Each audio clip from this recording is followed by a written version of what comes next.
जय Hind friends, welcome. आज के ERNA बोले तो एग्जाम रिलेटेड न्यूज़ एनालिसिस में, जिसमें हम लोग देखेंगे सिर्फ और सिर्फ important articles and editorial from the newspaper the Indian express, जो कि आप किसी भी एग्जाम की प्रिपरेशन कर रहे हो तो उसमें आपके लिए हेल्पफुल साबित होगा। सारे आर्टिकल्स को हम लोग डिकोड करेंगे from the exam point of view only. Okay, चलो फिर स्टार्ट करते हैं विद द फर्स्ट आर्टिकल। तो पहला आपके लिए जो है एक कैंपेन जो लेके आई है नई मोदी गवर्नमेंट, वो है मेरी माटी मेरा देश। ये कैंपेन क्या है, आपको ध्यान रखना है कि इसमें जो है मेरी माटी, माटी से आप डिकोड कर सकते हो, माटी बोले तो मिट्टी, सॉइल। तो 36 स्टेट्स एंड जितनी यूटीज हैं सब जगह से जो है मिट्टी इकट्ठा करके जो है कई लोग, जैसे 766 जिलों से लेके एट कर्तव्य पथ। अब इसको क्या है, हम लोग आसान भाषा में समझते हैं, जैसे आप इस इमेज में देख सकते हो कि जो कर्तव्य पथ पे लोगों ने पार्टिसिपेट किया है कैंपेन में एट कर्तव्य पथ ऑन मंडे, राइट। तो कर्तव्य पथ कहाँ है, in Delhi, as part of the Meri Maati मेरा देश। सारे लोग जो है अपने अपने ट्रेडिशनल कपड़ों में लॉन्ग क्यूज में जो है खड़े रह के जो है वो सॉइल, जो मिट्टी वो अपने जिलों से लेके आए थे, उसको अमृत कलश में डाला है। तो ये अब क्यों है, ये मिट्टी, ये जो मिट्टी है ये क्यों जमा की जा रही है, राइट। तो October 31 बोले तो आज, ये हुआ कब, कल हुआ, राइट। तो ये आज जो है प्राइम मिनिस्टर हमारे माननीय नरेंद्र मोदी जी वो पार्टिसिपेट करेंगे एक प्रोग्राम में, जिसमें वो मेरी माटी मेरा देश कैंपेन का अमृत कलश यात्रा निकालेंगे कर्तव्य पथ पे। ये कैंपेन क्या है, ये कैंपेन क्यों किया जा रहा है कर्तव्य पथ पे, तो ये एक ट्रिब्यूट है टू द ब्रेव हार्ट्स, मतलब उनको सलाम है जिन्होंने अपनी जिंदगी का बलिदान दिया फॉर द कंट्री। हम आपके लिए, हमारे लिए जितने भी लोगों ने सेक्रीफाइस किया अपना जीवन, उसको बलिदान देने के लिए जो उनके जिलों से, उनके जो नेटिव प्लेस है वहां से मिट्टी को जमा किया जा रहा है, राइट। तो जो लोग हैं वो बोल रहे हैं कि उनको इनवाइट मिला है फ्रॉम द मिनिस्ट्री ऑफ, ये किसका इनिशिएटिव है, मिनिस्ट्री, आपको एग्जाम पॉइंट ऑफ व्यू से ध्यान रखनी है, right, ministry of culture, perform करने के लिए एट दिस प्रोग्राम। ये किन्होंने कहा, लेखपाल दुर्वे जी ने कहा, जो कि ढोल बजा रहे थे, राइट, प्लेइंग द ढोल। और इस फ्रॉम, वो कहाँ से बिलोंग करते हैं, देखो कहाँ कहाँ से आर्टिस्टों को बुलाया गया, from Dindori district in Madhya Pradesh, right. तो वो पूरे दिन, उनका कहना है कि हम लोग यहीं पे थे,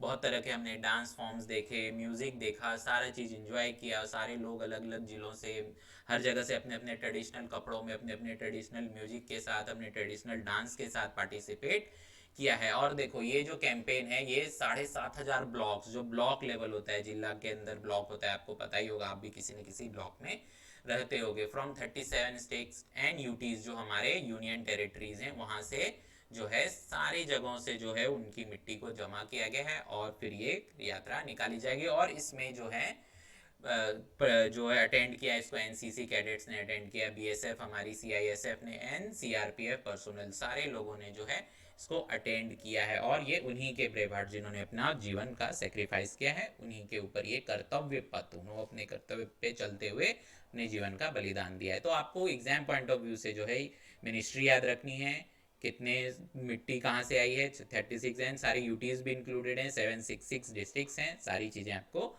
ध्यान रखनी है। ओके, चलो फिर आगे बढ़ते हैं हम।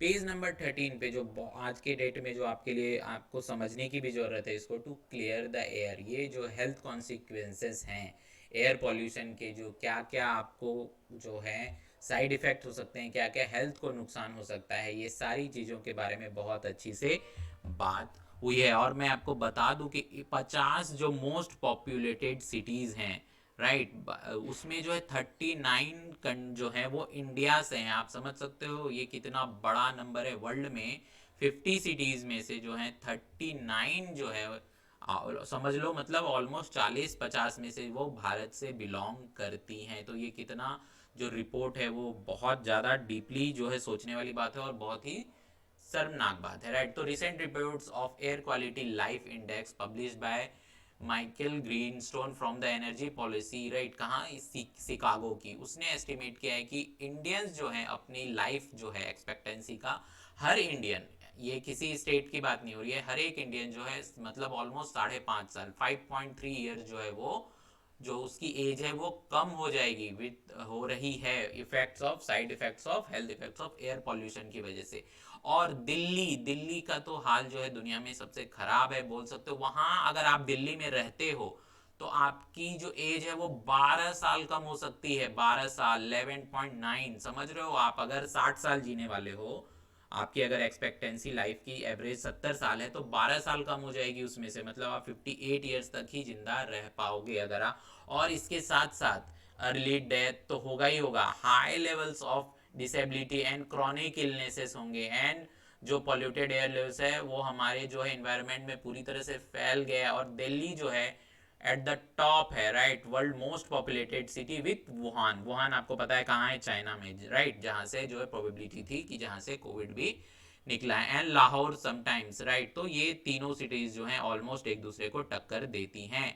ओके, ये ध्यान रखना है। एंड जो कुछ पॉल्यूटेंट्स हैं, right, air monitored for air quality party, जो जो 10 एंड 2.5 माइक्रोन से भी छोटे, कुछ ऐसे जो हैं 0.5 माइक्रोन से भी छोटे हैं, वो हमारे लंग्स को तो छोड़ो, वो इतने छोटे होते हैं कि हमारे ब्लड वेसल में भी जा सकते हैं, वो इतनी ज़्यादा छोटे होते हैं, ब्लड स्ट्रीम तक पहुंच जाते हैं हमारे, राइट। जैसे जो ये सारी चीज़ें हैं, carbon monoxide, ozone, ammonia and lead, beside this benzene and wild life emissions can lead to cancer. And जो कैमेडियम है टू एन एयर पॉल्यूटेंट है, स्पेशली फ्रॉम सिगरेट स्मोक, जो सिगरेट के धुएं से निकलता है। तो आप नहीं पीते हो तो भी अगर आपके आसपास कोई अगर सिगरेट सुट्टे की दुकान है, पान की दुकान है, तो आप चाहो तो उधर आप कोशिश करो कि आप उसके थोड़े सरफेस एरिया से बाहर से गुजरो, राइट।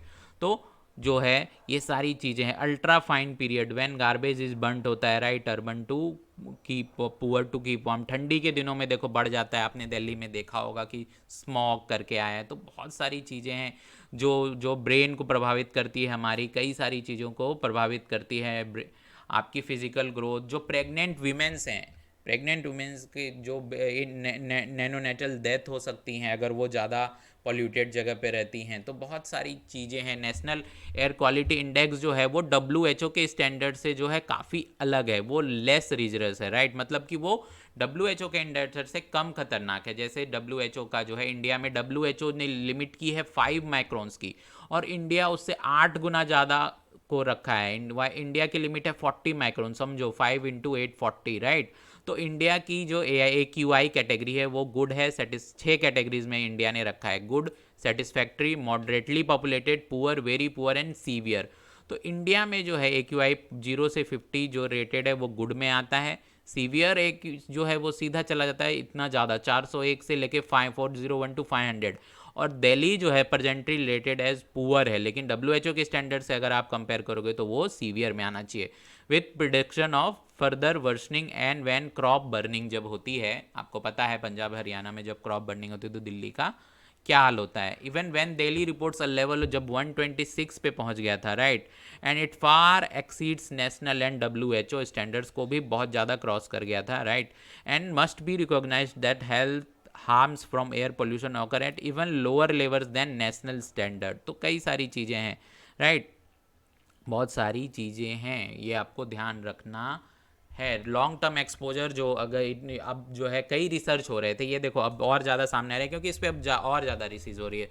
तो it is now known that long term exposure, अगर आप बहुत देर तक एयर पोल्यूशन में रहते हो तो इससे क्या होगा, आपको ब्लड प्रेशर बढ़ेगा जिससे हाइपरटेंशन होगी। ये एक बीमारी, ये जो है एक बीमारी नहीं है, कई बीमारियों की जड़ है हाइपरटेंशन और ब्लड प्रेशर। ये लीड करेगा, आपको ले जाएगा कार्डियोवास्कुलर डिजीज़ की तरफ, cerebrovascular disease and peripheral vascular disease की तरफ, जिससे फिर कैंसर होगा।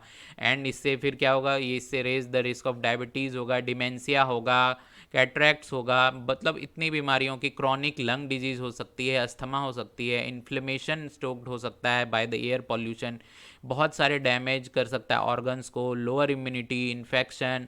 और जो पार्टिकुलेट मैटर जो PM2.5 जो रिसेंटली फाउंड किया गया है, राइट, ये maternal placenta and Portal brains को भी हार्म करेगा, राइट। तो एंड जैसे मैंने आपको बताया, exposure to air pollution during pregnancy में अगर कोई महिला इतने ज़्यादा पोल्यूशन में बाहर निकलती है तो रिस्क बढ़ जाता है स्टिल बर्थ का, neonatal deaths, low birth weight babies, मतलब बच्चा जो है वो माल न्यूट्रिशनिस्ट पैदा हो सकता है और बर्थ डिफेक्ट के साथ पैदा हो सकता है। तो कई सारी चीज़ें हैं जो आपको ध्यान रखनी है। और इसका आपको क्या लगता है, इसके लिए क्या सॉल्यूशन हो सकता है, वो आप कमेंट करके बता सकते हो। ओके, ये आपको कमेंट करना है कि आपके पास क्या क्या सॉल्यूशन है, जैसे EV बोल सकते हो, बायोफ्यूल्स हो सकता है। इसके अलावा आपको क्या लगता है कि आप मुझे कमेंट करके बता सकते हो कि दिल्ली में और क्या क्या स्टेप लिए जा सकते हैं ना। ये जो केस है, ये इलेक्टोरल बॉन्ड, ये मैं आपको बहुत ही आसान से बताने वाला हूँ। इसके लिए नई वीडियो, आप पूरा एक डिटेल वीडियो लेके आना हूँ जिसमें मैं आपको पूरी तरह से समझा दूंगा। तो आपको कभी भी जो है इसको जो है डेफिनेशन की ज़रूरत नहीं पड़ेगी। बहुत ही आसान भाषा में आपको बहुत ही मस्त मस्त एग्जाम्पल के साथ एंटरटेनमेंट के मूड में हम लोग इसको जानेंगे, राइट। ये वीडियो आपको मिल जाएगी कल शाम 7 बजे। तो आप जो है उसके लिए चैनल अगर सब्सक्राइब नहीं किए हो तो कर लेना। चलो फिर ये पूरा हम कवर करेंगे, सारे क्वेश्चंस का आपको दूंगा आंसर कि सेंटर ने क्या कहा है, ये क्यों हुआ, ये अरुण जेटली ने 2017 में बोला था, सारी चीज़ों का आंसर हम लोग इसमें देखेंगे कि ये राज्यसभा में क्यों जो इसको अपोज कर रही हैं कई सारे एनजीओज एंड बहुत सारी मैटर्स हैं, राइट। तो इसको हम लोग आराम से देखेंगे ना। 2013 में आपको पहली बार बीआरआई आया था और ये 2023 है, तो 10 सालों में जो है चाइना के बीआरआई प्रोजेक्ट कहाँ पहुँचा है ये इस बारे में है। तो आइडिया क्या था बीआरआई के पीछे, राइट। तो ये जो जी जिनपिंग अभी भी हैं वहाँ के प्रेसिडेंट और उस टाइम पे भी थे, उन्होंने ही ये silk road economic belt start, उन्हीं का ये जो है फॉरेन का ये प्लान है। बेल्ट प्लान जो है पहले जो है आपको पता है, ये जब आप पहले अगर न्यूज़पेपर पढ़ते होगे तो ये पहले इसका नाम था one belt one road initiative, OBOR करता था। लेकिन ये 2015 से जो है ये सिर्फ जो है मोस्टली रेफर्ड एज बीआरआई किया जाने लगा, राइट। तो जो है उसके बाद जो है ये 5 प्रिंसिपल्स पे जब ये स्टार्ट हुआ था तो इसके 5 प्रिंसिपल्स थे। क्या क्या था? पॉलिसी कोऑर्डिनेशन, इंफ्रास्ट्रक्चर कनेक्टिविटी करना है, trade, financial integration and people to people connection. बाद में इसमें एक और 6 प्रिंसिपल ऐड हुआ जो आपको ध्यान रखना है, इंडस्ट्रियल कॉपरेशन एडेड, राइट। तो ये क्यों, चाइना का इससे क्या प्लान था कि जो है ट्रेडिंग और इंफ्रास्ट्रक्चर रूट बनाएगा between Asia and Europe, right. तो connectivity through Central Asia was a key element था, राइट। उन्होंने बाद में क्या किया कि अनाउंस किया कि एक सी ट्रेड इंफ्रास्ट्रक्चर होगा जिसको उन्होंने रोड का नाम दिया, राइट, कॉल्ड रोड। ये रोड क्या करेगा? कनेक्ट करेगा चाइना को किसके साथ? साउथ ईस्ट एशिया के साथ, यूरोप के साथ एंड अफ्रीका के साथ। तो इसका मेन फोकस क्या था कि हम पोर्ट्स बनाएंगे, ब्रिजेस बनाएंगे, इंडस्ट्री कॉरिडोर्स बनाएंगे एंड अदर इंफ्रास्ट्रक्चर बनाएंगे। तो देखो इसमें जो है ऑलमोस्ट जब ये स्टार्ट हुआ था तो वर्ल्ड बैंक ने एस्टिमेट किया था कि इसमें जो है ऑलमोस्ट जो है $575 बिलियन का खर्चा आएगा। और चाइना ने अभी तक 3 जो है बीआरआई फोरम होस्ट किए हैं, 2017 में किया था, 19 में एंड 23 में। तो ये जो गैदरिंग्स थी इसने जो है बहुत सारे पार्टिसिपेंट और बहुत सारे वर्ल्ड लीडर्स को अट्रैक्ट किया। ऑलमोस्ट बोला जा रहा है कि 150 लोगों से ज़्यादा, 150 कंट्रीज से ज़्यादा कंट्रीज़ ने इसमें पार्टिसिपेट किया है एंड 30 इंटरनेशनल ऑर्गेनाइजेशन है उन्होंने भी एम्ब्रेस किया है बीआरआई प्रोजेक्ट को। और 3000 से ज़्यादा बीआरआई प्रोजेक्ट्स जो जिनकी वैल्यू आज के रेट में ऑलमोस्ट $1 ट्रिलियन की हो गई है, जो अंडर वे हैं अक्रॉस द ग्लोब, मतलब धीरे धीरे बन रही है, राइट। लेकिन जो है लेटेस्ट जो बीआरआई फोरम है उसने थोड़ा लोअर अटेंडेंस देखा है। क्या जो इंथुजियाज्म है वो थोड़ा ठंडा पड़ गया है लोगों का, इस बारे में जो है इसमें बात हुई है। तो पार्टिसिपेंट जो है बीआरआई प्रोजेक्ट्स के, उन्होंने जो है लास्ट 10 ईयर्स में जो है जियो पॉलिटिकल टेंशंस काफ़ी हुई। यूएस ने इसका क्रिटिसिज्म किया, इंडिया तो शुरू से ही क्रिटिसाइज कर रहा है। और स्टार्टिंग में यूरोपियन यूनियन थोड़े फेवर में था, बट धीरे धीरे अब जो यूरोपियन यूनियन के भी जो कई लीडर्स है अब उससे कन्नी काटते दिख रहे हैं, राइट।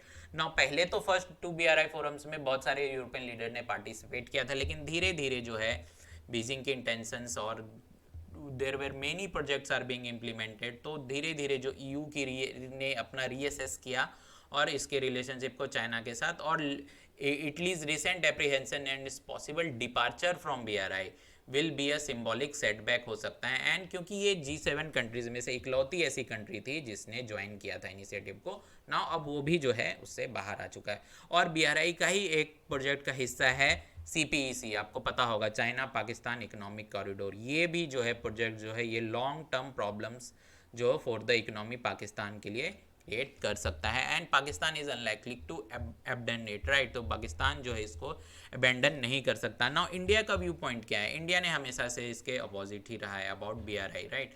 क्योंकि जो सेब्रोनिटी रिलेटेड इशू है इंडिया के, क्योंकि ये जो CPEC है वो गुजर रहा है POK से, बोले तो पाकिस्तान ऑक्यूपाइड कश्मीर से through, and geopolitical implications of projects in the Indian ocean. No, China ने क्या किया आपको ऑलरेडी पता होगा कि इंडिया के नेबरहुड में इन्वेस्टमेंट्स के थ्रू वेरियस पोर्ट्स जैसे बांग्लादेश में, पाकिस्तान में, श्रीलंका एंड म्यांमार में खड़े कर दिए। तो आपको ये आइडिया होगा, अभी तक आपने कई बार सुना होगा।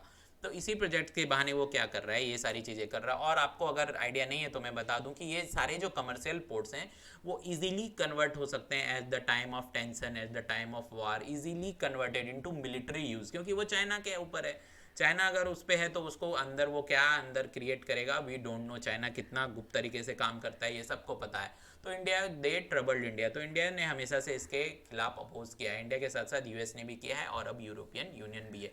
लेकिन एक और फंडा है कि इंडिया जो है एक्टिव पार्टिसिपेंट है, आपको पता होगा एशियन इंफ्रास्ट्रक्चर इन्वेस्टमेंट बैंक का, राइट, जिसका हेडक्वार्टर कहाँ है, चाइना में, राइट। अब मुझे कमेंट करके बताओगे चाइना में हेडक्वार्टर इसका कहाँ है, चाइना में तो है, बट एग्जैक्ट लोकेशन क्या है एशियन डेवलपमेंट बैंक की। तो ये जो है एशियन डेवलपमेंट वही तो मेजर फाइनेंसर है बीआरआई का, एंड जिसमें से 10 बिलियन इन बोरोइंग में से 20% ऑफ जो एशियन इंफ्रास्ट्रक्चर डेवलपमेंट बैंक है वो टोटल लेंडिंग उसकी बीआरआई को है, और India is a top market for the agency. तो अब जो है आप मुझे कमेंट करके बताओ आपको क्या लगता है इस बारे में। तो बीआरआई जो है वो जी जिनपिंग का most ambitious foreign policy Endeavour था, राइट। क्रिटिसिज्म के बावजूद आपको पता है वो तो अपनी मर्जी का ही करता है चाइना, डिप्लोमेटिक और geopolitical leverage for China with in the global south. तो अगर आपको इसका लॉन्गर वर्जन पढ़ना है और डिटेल में पढ़ना है तो आप जो है indianexpress.com वेबसाइट पे जाओ, /explain डालो, ये और डिटेल में आपको आर्टिकल्स आ जाएगा। नहीं तो जितने भी आपके एग्जाम पॉइंट ऑफ व्यू से होने चाहिए वो हमने कवर कर लिया है। चलो अब आगे बढ़ते हैं। जो हमारी फाइनेंस मिनिस्टर हैं आपको पता है निर्मला सीतारमन जी हैं, उन्होंने बोला है कि भाई इंटर गवर्नमेंट कॉपरेशन चाहिए टू कर्ब, मतलब स्मगलिंग जो होती है इसको कर्ब अगर करना है, क्योंकि इससे इकोनॉमी को बहुत ज़्यादा नुकसान होता है। रिसेंटली ही मैंने 10-15 दिनों पहले भी न्यूज़पेपर में कवर किया था कि सिर्फ सिगरेट अगर ब्लैकमेल जो होता है, सिगरेट की स्मगलिंग होती है, उससे कितने हज़ारों करोड़ का नुकसान होता है इकोनॉमी को। अगर ब्लैक में अगर सिगरेट भी अगर इंडिया में आ गई तो करोड़ों डॉलर का नुकसान हो जाता है। नारकोटिक्स हो गई, एंटीक्स और wild life materials are being मगर ये डेटा अगर आप पता करोगे तो इतना ज़्यादा हैवी अमाउंट में आता है कि आपके दिमाग की जो है बत्ती जल जाएगी, राइट। तो ये सारी चीज़ें उन्होंने बोली है कि सबको मिल के साथ आना होगा, राइट। और हमें जो है इंटर गवर्नमेंटल कॉपरेशन करना होगा along with the WCO, world customs organisation के साथ मिल के जो है इसके पीछे के मास्टर माइंड्स को पकड़ना होगा। ये छोटी छोटी मछलियों को जो हम एयरपोर्ट पे हमारे कस्टम वाले या सब लोग जो पकड़ लेते हैं उससे नहीं काम चलेगा, मास्टर माइंड्स को कैच करना पड़ेगा। इसके पीछे किसका दिमाग है, किसका भेजा है, इसे पकड़ेंगे तो ही जो है हम कॉपरेट करके सारी कंट्रीज एक दूसरे से, तो सारी वर्ल्ड इकोनॉमी, ऐसा नहीं है कि सिर्फ इंडिया को लॉस हो रहा है, जहाँ से लाया जा रहा है अगर वो भी लीगल तरीके से वहाँ से हम अगर इंपोर्ट किया जाए तो उस कंट्री को भी फ़ायदा है। ऐसा नहीं है कि सिर्फ इंडिया का नुकसान है, जहाँ से वो लीगली इंपोर्ट होता है उस कंट्री के भी तो इकोनॉमी को नुकसान होता है। ऐसा नहीं है कि एक कंट्री को नुकसान होता है। तो अगर सब लोग मिलके इंटर गवर्नमेंट कॉपरेशन किया और मास्टर माइंड्स को पकड़ने का तरीका ढूंढ लिया तो जो है और ज़्यादा बेटर होगा। और इनका ये भी कहना था कि जो जो एंटीक्स हैं जहाँ जहाँ से चोरी हुए हैं वो उन्हें एक दूसरे को हमें लौटाना चाहिए, वो सारे म्यूजियम्स में वो जाना चाहिए। एंड जो है मिनिस्टर और ने कहा है कि जो एंटीक स्टोलन हुई और स्मगल्स हुए हैं return to their home countries, उनके उनके होम कंट्री में जाना चाहिए। और इंडिया ने तो बहुत ही ज़्यादा प्रीसियस एंटीक्स जो मूर्तियां हैं सोने चांदी और भी कई सारे रत्नों की मिक्स, वो सारी जो हैं स्मगल्ड हुई हैं, वो एक दूसरे को कंट्रीज़ को आपस में उसको लौटाना चाहिए। ओके, तो ये आपको ध्यान रखना है। चलो फिर आगे बढ़ते हैं। Now India seeks formal talks at WTO for reforms in dispute resolution. देखो ये कई टाइम से चल रहा है, राइट। ये इन लिम्बो सिंस 2017 में हमेशा से इंडिया का ये कंसर्न रहा है कि फॉर्मल टॉक्स होना चाहिए। जो भी जो है डिस्प्यूट होता है वर्ल्ड ट्रेड ऑर्गेनाइजेशन में दो कंट्रीज़ के बीच में, उस पे के लिए ये जो सुमड़ी में हो जाता है बोले तो कि जो इनफॉर्मल मीटिंग होती है वो नहीं होना चाहिए, इसके लिए एक फॉर्मल तरीका होना चाहिए। तो जो नेक्स्ट वीक होने वाला है, राइट, उसमें जो है जस्ट 4 मंथ्स जो बचे हैं कॉन्फ्रेंस में, इंडिया ने ऑलरेडी जो है अर्ली स्टार्ट कर दिया formal talks of getting the dispute settlement system. एक WTO को बनाना होगा अगर उसे अपनी क्रेडिबिलिटी को बना के रखना है। ऐसा एक सीनियर ऑफिशियल का इंडिया के कहना है कि WTO अगर अपनी क्रेडिबिलिटी को मेंटेन करके रखना चाहता है कि हाँ भाई सारी कंट्री उसकी रिस्पेक्ट करें, उसकी उस जो है एक उसका जो ओरिजिनल मोटो है उस पर वो काम करे, तो उसे जो है एक फॉर्मल जो है बात करनी होगी। एंड इंडिया ने इसीलिए जो है has not submitted any paper और proposal on the reform as talks are happening informally हो रहा है, तो भाई क्या फ़ायदा है, राइट। तो पहले तो इस पे यूएस भी ज़्यादा नहीं बोलता, लेकिन अब जो है यूएस भी now started engaging on its issue of dispute settlement body बननी चाहिए। रिफॉर्म्स इन इनफॉर्मल वे से जो है एक फॉर्मल वे की तरफ आना चाहिए, राइट। जैसे सीनियर ऑफिशियल्स अभी मिले थे meeting of WTO in Geneva last week, India ने बोला है कि shifting of negotiations to a more formal setting of committee होनी चाहिए so that other members can deploy resources, कि सारे मेंबर जो उसमें रिसोर्सेज दे सकें एंड पार्टिसिपेट कर पाएँ सारे लोग उस डिस्कशन में, right. We have to formalise this process ASAP, मतलब एज सुन एज पॉसिबल। क्योंकि अब जो है लेकिन यूएस क्या चाहता है, यूएस का कहना है कि वो एक ऐसा सिस्टम चाहता है that relies more on negotiation मतलब मोल भाव करके आपस में सॉल्व कर लें, ना कि कोई अपेलेट बॉडी नहीं होनी चाहिए, क्योंकि कोर्ट कचहरी के चक्कर में आपको भी पता है कितना टाइम जाता है, कितना पैसा जाता है, राइट। तो ये जो है लेगेसी सिस्टम जो है कॉस्टली भी होता है और टाइम कंज्यूमिंग भी होता है। तो इस यूएस क्या चाहता है कि ऐसा सिस्टम बने जो रिलाई करे मोर ऑन द नेगोशिएशन, कि सब आपस में बैठ के डिस्कस करके जो है नेगोशिएट, मोल भाव मोल तोल करके सुलझा लें। एंड ये डिस्कशन सेटलमेंट सिस्टम जो has been in Limbo since, मैंने आपको बताया कि ये ऑलरेडी डिलमा मतलब अधर में लटक रहा है, आपको आसान भाषा में तो ये अधर में लटका हुआ है सिंस 2017। तो इस बार जो मीटिंग अब 4 महीने बची है तो इंडिया ने स्टैंड लिया है और बहुत सारे लोग अब इस बारे में बात कर रहे हैं। तो ये थे इंपॉर्टेंट आर्टिकल आपके लिए एग्जाम पॉइंट ऑफ व्यू से। तो आपको WTO इंपॉर्टेंट है, जो कई सारी चीज़ें इंपॉर्टेंट हैं, डिस्प्यूट सेटलमेंट सिस्टम, ये सारी चीज़ें आप जो अच्छे से कवर करो। और अगर कोई डाउट हो तो हमारा हेल्पलाइन नंबर आपको दिख रहा है, आप वहाँ पे कांटेक्ट कर सकते हो, राइट, हमसे। और अगर आप एग्ज़ाम पॉइंट में कहीं भी अपने कैरियर में आपको लग रहा है कि डिलेमा है, किसी एग्ज़ाम की प्रिपरेशन करनी है नहीं करनी है, या फिर कोई डाउट है, तो आप हमारे प्रो जो काउंसलर्स हैं जो ऑलरेडी वो सारी चीज़ें अचीव कर चुके हैं, आप उनसे जो है कांटेक्ट कर सकते हो इसी नंबर पे। और हमारे टेलीग्राम चैनल और व्हाट्सअप चैनल की भी लिंक दी हुई है डिस्क्रिप्शन में, जाओ वहाँ से ज्वाइन करो ताकि आपको और सारी चीज़ें नोट्स वगैरह आसान भाषा में मिल पाएँ। और इसी तरह इंपॉर्टेंट आर्टिकल्स को पढ़ने के लिए, समझने के लिए जो है चैनल को सब्सक्राइब कर लेना। बाय, कल फिर मिलते हैं, टेक केयर।